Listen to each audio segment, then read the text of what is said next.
of China to enforce our judgment. So I think it's a matter of time, and I think it will improve there.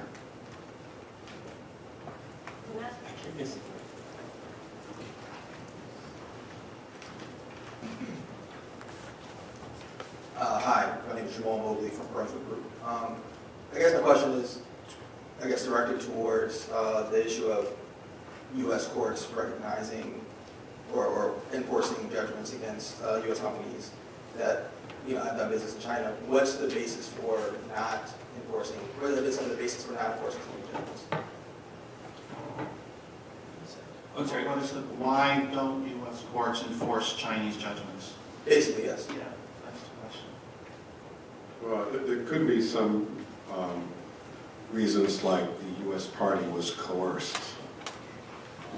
China permits detention of individuals, foreigners, pending civil or administrative litigation in China. You can have your passport taken away, and there's no obligation to accept bail. So someone could have easily confessed, yes, I did it, in order to go back to the U.S. and have surgery that he might have needed. This was an actual case. There are concerns about the due process and the independence of the judiciary, the relationship to the Communist Party, the relationship to the local government, how independent judges are, and whether they will really make decisions that are adverse to large Chinese companies. You look at it empirically, and generally large Chinese companies win cases in their locality, and small individuals or foreigners don't do as well. We could say the same thing perhaps about the Eastern District of Texas and some other jurisdictions where there have been, and we could say the same thing about jury trials in the U.S. where there's a similar concern.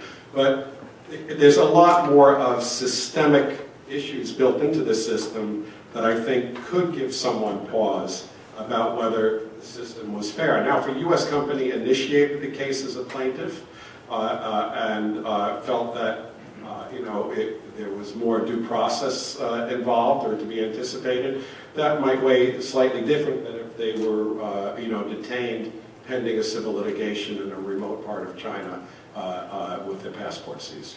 I mean, I have not had a case in a long time involving the enforceability of a foreign judgment. I did some years ago. But you do go through that kind of an analysis where you are looking at the other country's legal system. And is it reliable enough that we want to give full faith and credit to their judgments? I don't know to what extent U.S. courts have done that with respect to Chinese judgments. I think it'd be easy to find out, a good research project. I'll say this, too. The vast majority of the Chinese cases that I see are in the context of political asylum, where someone is trying to remain here and seeking political asylum and arguing that things are terrible in China. And that's what a lot of the U.S. judges see. We get those kinds of cases. We don't get very many